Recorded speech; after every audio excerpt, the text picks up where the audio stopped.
అయితే ఈ గ్రహస్థితి పరిశీలించినట్లయితే ధనుసు రాశి వారికి 2026 సంవత్సరం ఎలా ఉండబోతోంది, నూతన సంవత్సరం జనవరి నుంచి డిసెంబర్ దాకా అన్నట్లయితే కనుక మరీ అంత అద్భుతంగా లేకపోయినా కూడా పర్వాలేదు, మిశ్రమంగా మాత్రం ఫలితాలు కనపడుతూ ఉన్నాయి.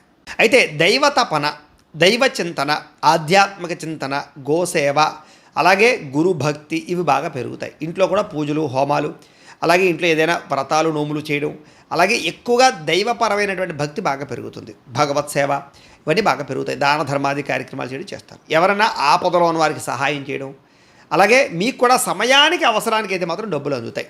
మొండి బకాయిలు వసూలు అవ్వడం, సంపాదన పట్ల ఆసక్తి పెరగడంతో పాటుగా ఎవరైనా ఏదైనా సహాయం అడిగితే కాదనకుండా చేసి వాళ్ళ ద్వారా మీరు తర్వాత మేలు పొందే అవకాశాలు కనపడుతున్నాయి. ఇతరుల ద్వారా మేలు పొందే అవకాశం ఉంది. ఎప్పుడైనా సరే ఇచ్చిపుచ్చుకోవడం లేదా ఒకరికి సహాయం చేస్తే అది మనకి ఎప్పటికైనా తిరిగి వస్తుంది. ఆ రకంగా మీకు కూడా చాలా మార్పులు అయితే కనపడుతున్నాయని చెప్పచ్చు. ముఖ్యంగా మంచి వాళ్ళతో స్నేహం చేయడం వల్ల లేదా మంచి వ్యక్తుల పరిచయం వల్ల మీ జీవితంలో అద్భుతమైన మార్పు అయితే రాబోతుంది అని చెప్పచ్చు.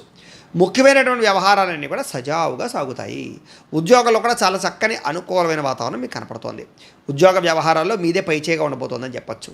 స్నేహితుల నుంచి ధనప్రాప్తి, ప్రముఖులతో పరిచయం, ఆనందము, వాహన యోగము, గృహయోగము, భూయోగము కనపడుతుంది. కాబట్టి భూములు, గృహాలు కొనవచ్చు. ముఖ్యంగా బంగారం మీద పెట్టుబడులు పెట్టినా, భూమి మీద పెట్టుబడి పెట్టినా మీకు విపరీతంగా వృద్ధి అవ్వబోతోంది. షేర్లు, ట్రేడింగ్లు మాత్రం డబ్బులు పెట్టకండి, నష్టపోతారని చెప్పచ్చు. ప్రతి పని కూడా సాఫీగా సాగుతుంది.